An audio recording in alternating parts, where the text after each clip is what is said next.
Listen, listen, listen. Do you hear the voices of the waves? You never realize if you are free until you cultivate curiosity. Waves discover the impact of their actions when they transform cliffs to boulders.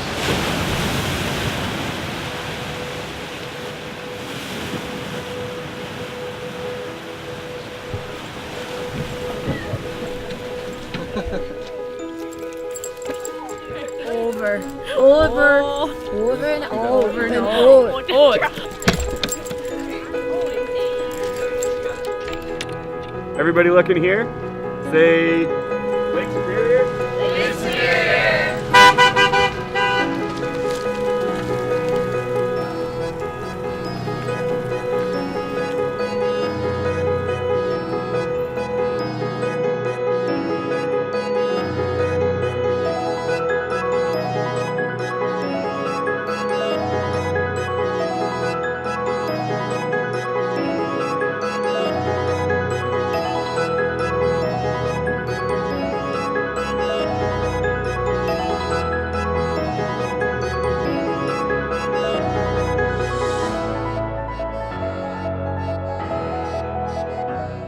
Estuaries are places for people, and this is the 15th largest shipping port in the United States. I cannot believe the ice can move a whole 1,000-foot boat back and forth like this all night. Our beds were moving. It was quite the ride, and it was loud.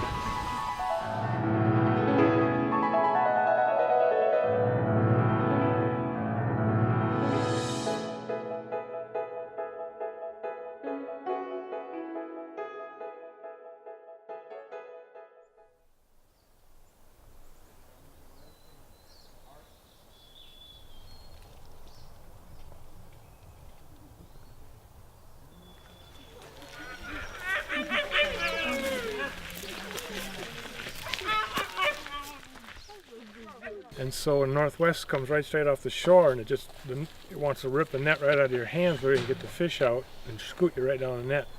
With a low profile, then I don't have so much to hang on, whereas a high boat would be tough. So it's designed to do what it does. You know, I can have, when this water starts coming over the bow, then it's time to come home. So, okay, we'll keep rolling. Whichever way this churns or drags, it's going to catch. A fluke is going to catch. Whereas there's some clawing is over there. They're just like this. They won't work on the lake. And these will pop up, you know, because the buoy's attached to this line.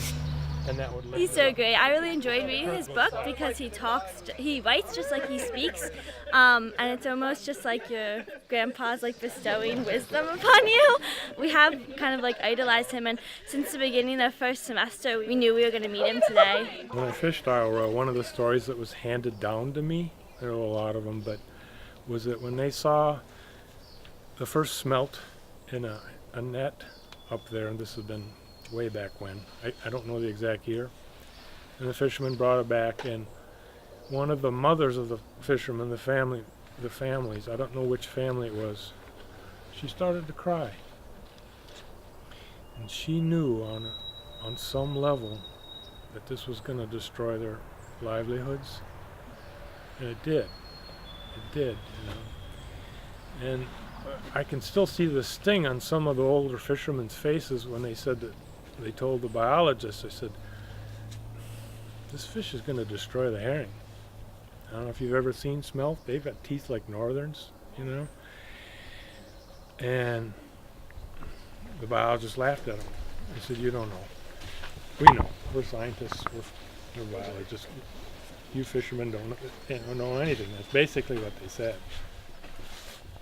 I think the larger question going back to the greater good, that we're asking is who gets to determine what the greater good that we're striving for is.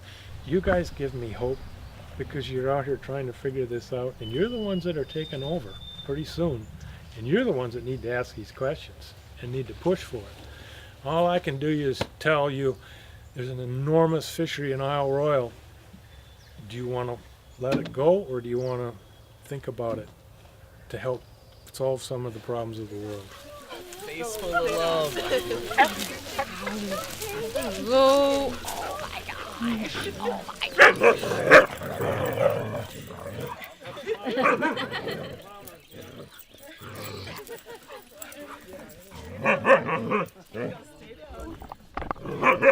Thank you.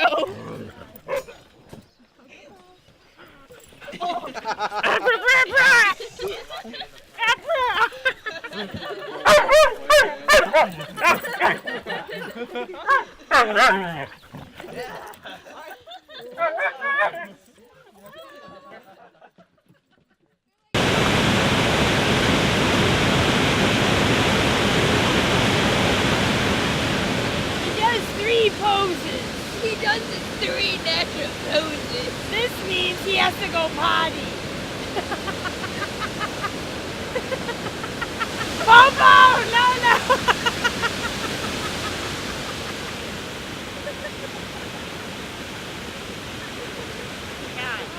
So one of the unique things about Gooseberry River is that we have this estuary, kind of a wetland area before it goes into Lake Superior. No other North Shore river has that, at least naturally. Now, some of them have been man-made, but ours here is natural. So you can really see the scope of how wide and how the volume of the water as it comes through this area. It's pretty impressive, but I mean, the water is pretty impressive no matter which way it goes.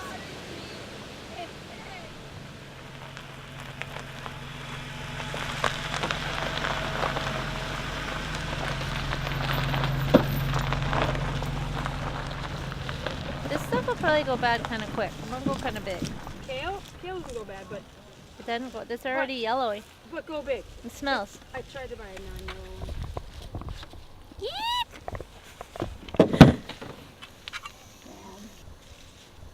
Does that thing pick up smells? Because baby cakes? That's what I'm talking about. Excuse me. One of the things that happens for these students when they come here, they fall in love with the lake. And something unique happens to us when we fall in love with the place. And for these students, they have this opportunity to spend time being with the lake and understanding, you know, its history, but the people who have lived here, the species that live around here, in a I don't want to use the word deeper, but in a way that that they can understand it and relate to it, to be able to know how to move forward in the future. I think It's like, and you're sucked into it, and it's the lake that's pulling you here, and it's keeping me here, and just like, it's kind of like every time I see the moon, and Paulette does the same thing. Oh, look at the moon! Every single time we had a vista, I'm like, there's the lake! There's the Bayfield Peninsula! We'll see you later! There's the, look at the river! Like, it's just like, you just do that because it's so beautiful. And I've been in places, like, I go to the sea caves, I don't know how many hundreds of times, and every time I'm amazed, and every time I'm amazed by the shore, every piece of the shore. And so there are other lakes. yeah, but there's only one Superior. You're right, there's other beautiful lakes. I was on this beautiful lake in Guatemala, and it's endangered. That lake's endangered, and this one, like Stephen was saying, there's things rebounding and things are coming back because of different things that happen, because we introduce different things, or we have an invasive species from the salties or whatever. But it has this resilience too. It's a freaking huge body of water. And also that's what I love about nature too. Like, I think sometimes we worry, but we also don't just trust, if we leave it alone, what can happen in its capacity.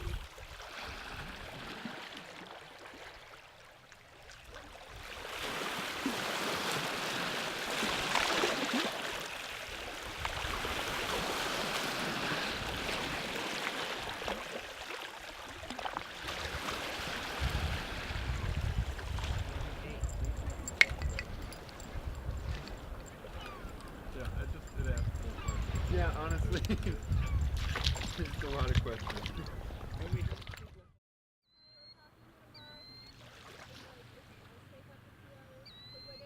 North House has also held a lot of special interest for me as an outdoor ed major, just in the fact that I am very much focused on experiential hands-on education, and so the folk school is someplace that I really feel at home and that is a really good model for my educational philosophy.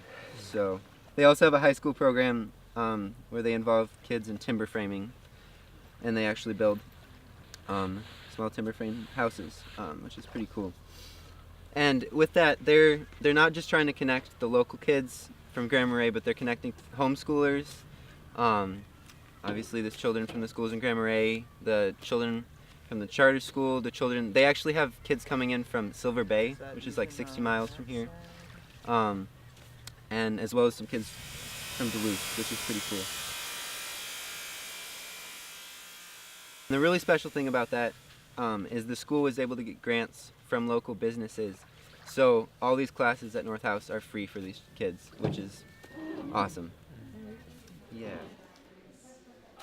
You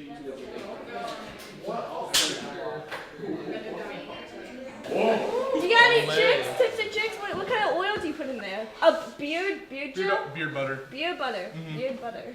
Just put like a nickel-sized thing in like a damp towel and just rub it around. It usually keeps it down. I didn't bring it on this trip because I was kind of going for like the wild man look. Yeah. You have Oh, you got it. Yeah. Wait. You're there.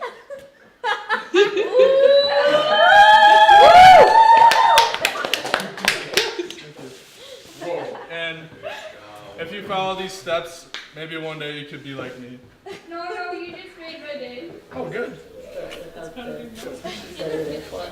Right? I mean, there's a constant gifting from the earth for us to be able to learn the craft, to learn the skill to survive. And so the relationships I think that you're talking about extend beyond just the human to human. Like I don't think we can do it without what's around us. I definitely think teaching people how to build their own houses and build canoes helps to bridge some of the social gap, especially in this country. At the end of the day, you can see your work, which goes along with how empowering it is. Like today, we do so many things like social media, and you don't have anything at the end of the day from that really, besides like a gratification, I guess. But at the end of that day of hard labor, working with other people, you have a wall built or a house built, and at the end of their project, they'll have a house, which is empowering because you can do things for yourself. And others. When you've built something or when somebody's made something for you, it's like it gives you a little bit more of a relationship than just going and buying it, right? Does anybody have an experience of that too? My great grandma did quilts. The quilt that's on my bed in my dorm right now, it's yellow, it's got tulips on it, and every stitch in there she did. And you know, it's a good quilt. It's warm. In my house, and then she passed them down to like my mom's. My mom makes a lot of her recipes, and then when I'm gonna go back in May to visit her before I go home, and because I'm gonna cook at home in college, I'm definitely gonna take some of the recipes and get some advice. Because she can't actually cook anymore, so I want to like start making. We built it all up, and my grandma too, and they've both passed away. But there's like the fireplace. They picked up stones and made them like surround the fireplace, so the fireplace is all stone. So like once you run your hands down it, it's like you get to like say hi to them sort of, which is really nice. And I was lucky enough to get a gun that he customized in my hands. So I thought it was just really neat because I'm carrying his tradition of hunting with me every time I go out in the woods because I'm using his gun now. And I'm the only employee that they have, and they've kind of become my adopted grandparents. And they've taught me everything I know about growing. So last year I grew my first 3 rows of watermelons. I remember taking the spade, cutting a hole for literally hours, 8 hours for a week, planting these watermelons. And then I remember the first day that we harvest them, and it was just the most powerful feeling to know that I grew all these damn watermelons. And then to like think about, I had to carry them all the way back to the bunkhouse, and we had to wash them and then take them to market, and then see the joy on people's faces knowing that we were the only people at the farmer's market that had watermelons, and like they all wanted my melons, you know. So just like I'm like this small little girl that like grew all these watermelons, and just like anything that I've grown there, I've done it all myself, and all just with simple teachings that they have taught me. And I know how to grow my own food, and people love knowing the people that have grown their food, and people come back every single week just to buy the food that you have grown because they know that you have grown it with your own hands. And I just think that's really wonderful, and that's something that I can take with me for the rest of my life, and I can share with somebody else because it's really simple and it can sustain you forever.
I like this color. Oh, nice. I can hardly beat the fun. You got smoked pig? Yeah. Which would be my Big favorite Rich, for their thanks for the new name, Birch Tree. Very good. Yes, Very good.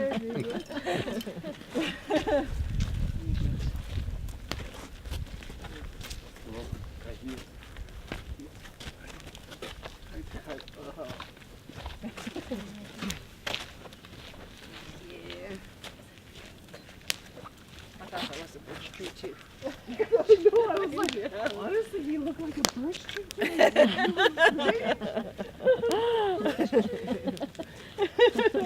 All right. So we build a big frame for this job, and if you had the whole moose, you would strap that whole moose onto a nice solid frame, and you tighten just one continuous rope going all the way around, you know, and then when you need to tighten it, you just keep pulling on the rope until it's tight. And then you soak the quills, and then the quills wrapped sort of like the form of an 8 around the 2 cords, and you'll see some of it. Hey, how do you do, so if you're doing the cordage, you put the quills in like as you go? Yeah, like the quill will be the fill around the... This is a very simple folding back and forth. But it's, you know, it looks simple, but it's not as simple as you think it is. So just pass that around. All it is folding quills back and forth, and it's kind of going to look like this. So you could use different colors, right? Incorporate different colors in your quill work. Is it a tree? It's supposed to just be triangles, but a tree works too. A blue tree? Yes.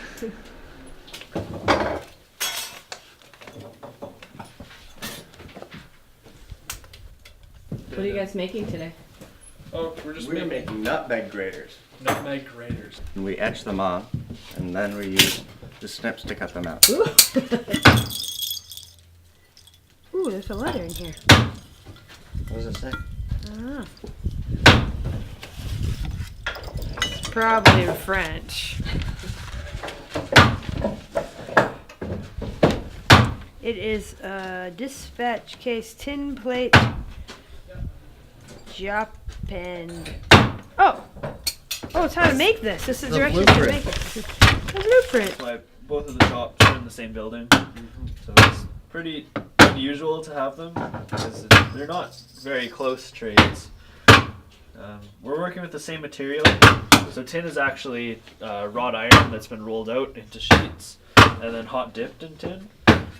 So it's just a tin coating on tin. It's two totally different techniques for tinsmithing and blacksmithing. So it's starting to get holes in. Got a couple more rows to go and then we'll start bending. Or would it just be spoken to them? Yeah, it's usually spoken, or you'll draw out how you do it. Some tradesmen would go to school at night when they're not doing their apprenticeship during the day. It's for you, Mom. But you would have to pay a for that. nutmeg, your own nutmeg grader. And an apprenticeship, you're not being I think paid she does. She's a really good cook. Awesome. Hi, Mom. So we a bit bent. Sorry, Mom. It'll come out in the wash. Yeah, it'll be okay. She'll be like, he's brilliant anyway. He's brilliant. My Owie. My Owie. Owie. You can't put that.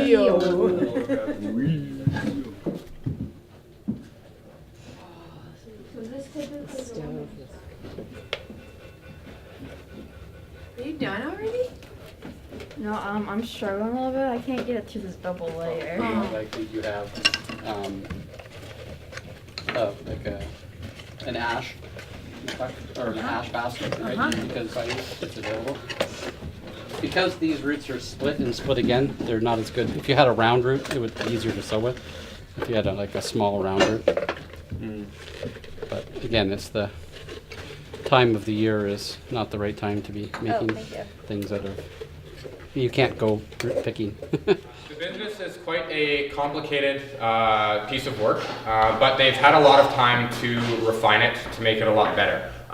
So when we talk about the rendezvous, that's kind of the explanation of it. You have your European goods, you send them off to the different stores, you send them off with all the voyageurs, so people like myself.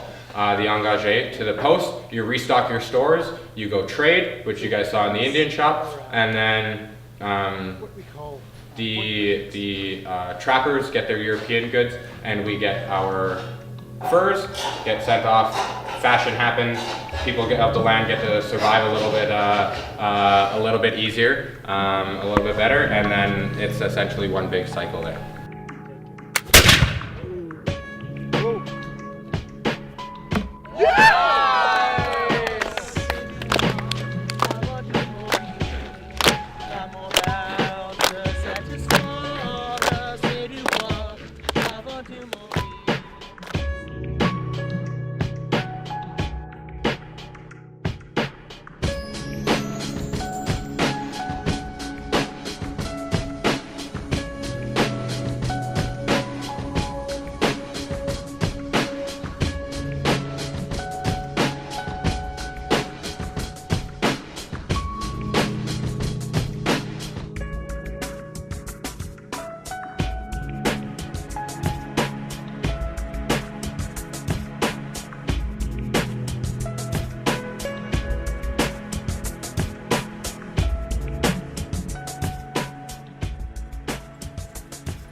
There's a lot of really important features along this area, a lot of real opportunity here because there's not a ton of development. So we're able to get in and conserve these lands before it gets all ripped up.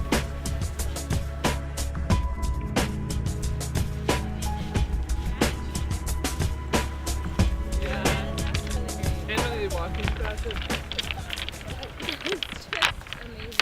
find like small though. Did that work? Claire, you look beautiful. Oh, thanks. I just like to fit in. With your surroundings? Yeah. Camouflage. Very rare, though, you must admit. No, we just want to be down here and enjoy this area and let everyone else come down and enjoy it too without destroying it. Respect. It's all about respect. I think people understand that it needs to be protected, that to keep enjoying and doing what you're doing, then it has to be maintained like that.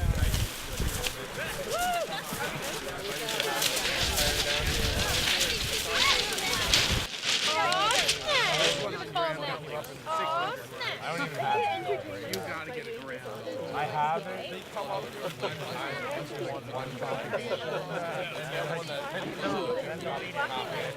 So I would say we learned to examine Lake Superior and its cultures and just how it is, like just empirically through multiple lenses. Okay. So I'd say the most important, like one lens, like they're all very important, but one lens is like the ecological lens, and then the foundational geological point of view, and then of course the socioeconomic human story and the cultural human story. Like the indigenous peoples, we had a native studies class. We had the biology/ecology and then geoscience, and then we had the a class that was called Confluences. Okay. Which was a literature course that focused on like fur trades, like the boom bust economics, logging. Is it called a banana boat? It's a banana stuffed with marshmallows, chocolate, toffee, in the second case, number 2 case. I put crackers in all the good stuff in tin foil, baked. Got some chocolate chips in there, some marshmallows. It's all melty. I forgot a spoon, so what's gonna happen now? it might get all over my face, but that's okay. It'll taste the same.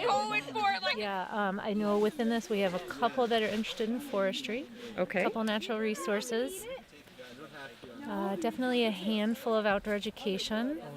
Now, what would that? What do you do with that? Yeah. That's what I do. Oh. That's my job. Okay, so you take people to see the sights. Well, what I think of, for me with outdoor education, oftentimes people think of it as just recreation, right? Yeah. And to me, at this time in the 21st century, I think one of the most important pieces about it is connecting people with the natural world and understanding relationship to place and also where things come from, right? Right.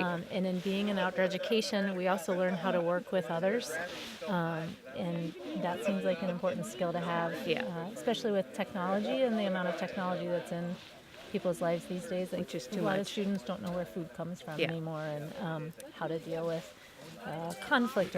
Last year I run a program where we go into the Apostle Islands with 6th graders, and the Northland students teach it. It was a different class.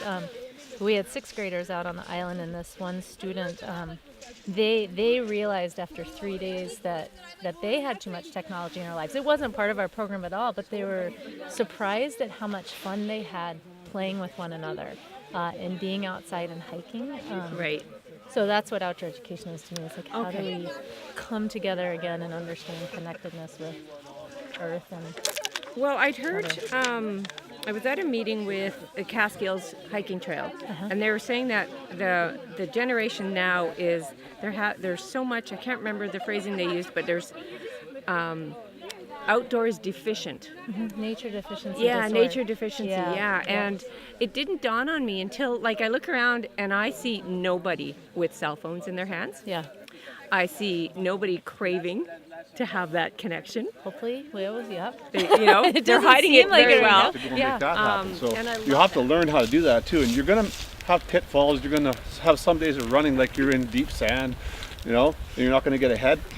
But stay determined. If you want something, go for it. You guys talk about like rural community and sustainable rural communities. Like you'll see, well, from my experience, it's like there's only so many people, and if you want to make things happen in your community, then you volunteer, and that becomes your job. And like, yeah, it doesn't matter how busy I am. I looked around and nobody wanted this.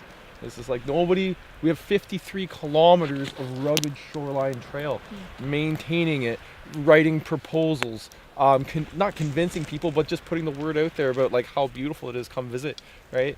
And it takes time and effort and volunteers. So how do you sustain that? How do you like promote it and be part of it? So you either sit at home and don't, or you get out there and you do it. And that's one thing that Matt and I were really passionate about, getting people outside and promoting the trail. And the trail is a serious gem.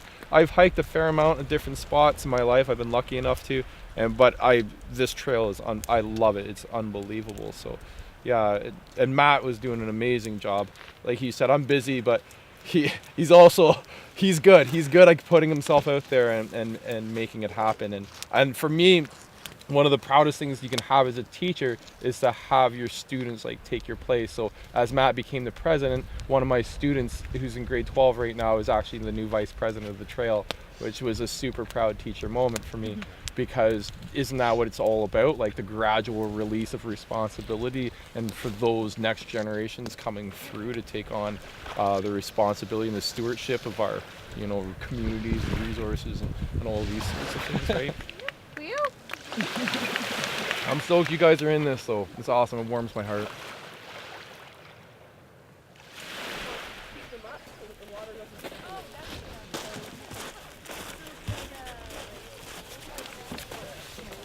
This thing is so baggy. You're so little. Oh my gosh. Do not put this in the video. Do not put this in the video, Paulette. Sorry, Anne-Marie. Said this was a beautiful project. Wait. 1, 2, 3. What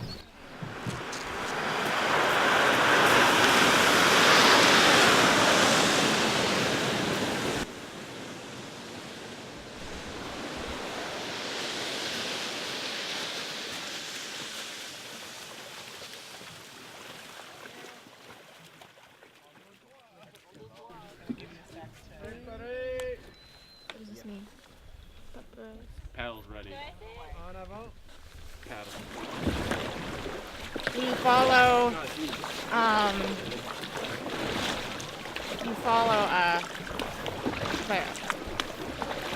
the leak.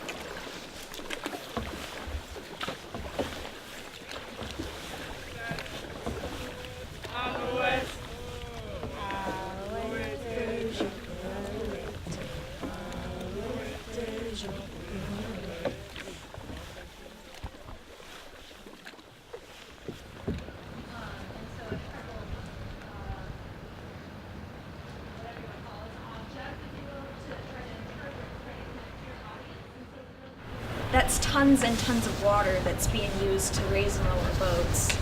So basically, Army Corps of Engineers controls the water level of lakes in the area. The St. Mary's River is still over there. The Sioux is still over there. And really, overall, it's not a horribly large impact on the watershed. If there were no locks here, our economy would definitely suffer. So if there weren't, wait a minute, if there weren't locks here, our economy would suffer. Okay? That's the short version. Yeah. So what? And this is the annoying part about interpretation. This is how you get to a theme of a program, which is like your take-home message. So, if these locks weren't here, an economy would suffer. So what?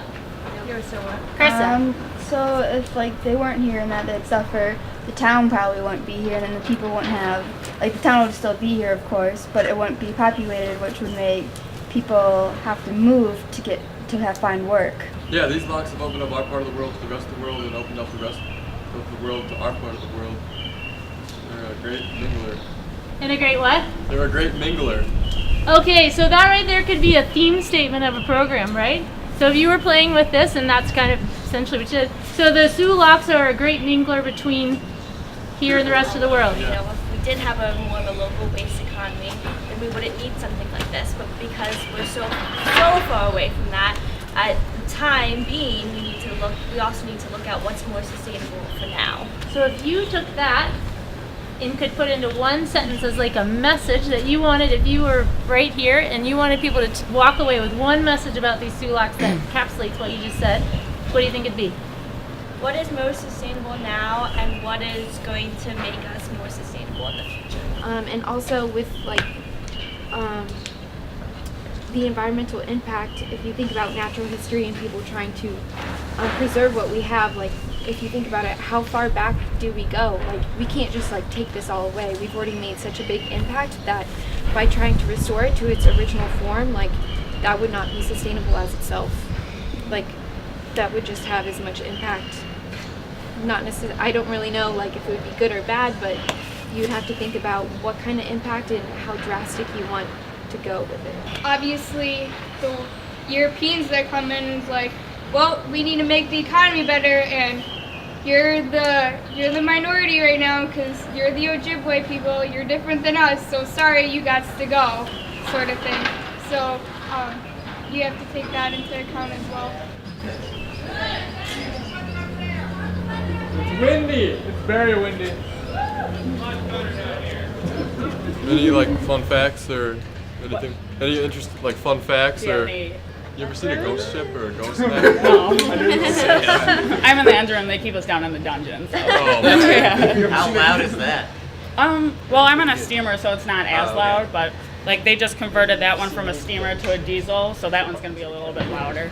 They have a bunch of new stuff on that one. Mine is a steamship, so it was built in like the 1950s, and we still have all the old technology and everything. So that's gotta be cool. Yeah, it's like back in the day kind of stuff. So. You ever feel like you're like stepping back in time? Yeah, pretty much every time I go to work. Awesome. Yeah.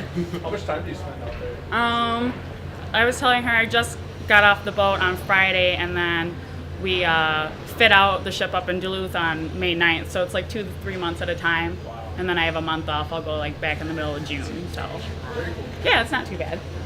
When you get off the boat, you ever have like the sea legs where you're like? No, they don't rock around too much. Okay. It's not as like with little boats, it's a lot worse, but like the big ones, you know, you can get pretty used to it.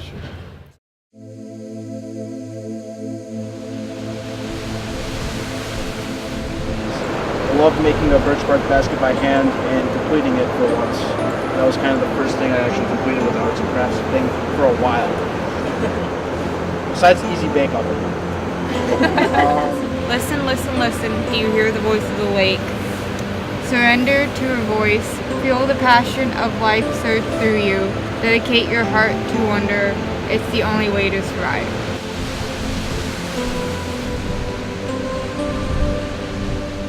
Pay attention. Look for love. Listen, listen, listen. Do you hear the voices of the wild? Listen, listen, listen. Do you hear the voice of Mother Nature? Surrender your faith community here, because I have very generous adventures ahead for this superior lake. Let's respect the stories from humbling strangers. They have the power to transform our love as we adventure to new change. I've been more and more come to think of it as its own being, and that the lake and I have a very close partnership. And perhaps that is why, in fact, I am so attached to the lake, almost as a friend. Our education reconnects us as we communicate our reflections and acquire new eyes. Do you feel the gratitude? Upon this journey of discovery, sunshine illuminates the small communities within the big world. Surrender your blueberries to my power. Through your gratitude and service to me, I will empower how you impact this world. Reading and learning is one thing, but the physical imprint of touching and even talking to, shaking hands, to what we have studied is so sweet, and the sights have been inscribed in my brain for an eternity. This connection I now feel to the lake is like a deep love. In my heart I feel an ache for it, and in my stomach a yearning only these waters can fulfill. Stones chose stories of power created by opportunities. Questioning apathy. I am awake, but at what cost does not apply while camping. As we persist to exist, are we grateful for progress, or are we grateful for clear skies? Lost civilization's ancient respect for me will become clear once you embrace my wild and natural life.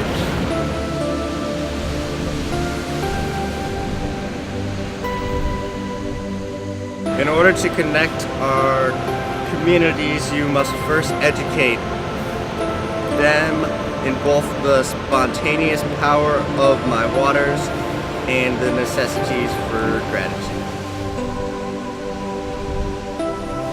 A stone knows no home. It expands its community through travel. Its lifestyle changes with the powers that hold it. Iron to granite, the cycle goes on.